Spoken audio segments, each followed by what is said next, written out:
A proposed change to a Wichita street brings some concerns. Dozens of people gathered at the District 1 Advisory Board meeting tonight to give their thoughts on the proposed Douglas reconstruction. Thomas Lynch was there tonight. Thomas, tell us what people were saying about this plan.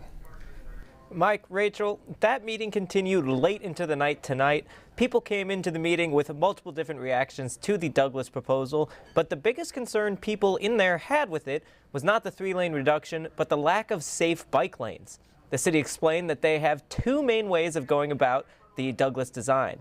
They could have 3 lanes with diagonal parking or 3 lanes with parallel street parking and bike lanes.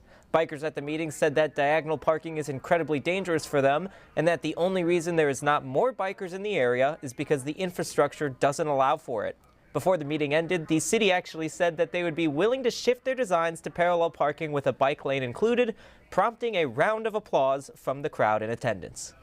I believe that there is a common ground that can be had with this situation, and I believe there is a mediated or a compromised situation that may satisfy the needs of all users.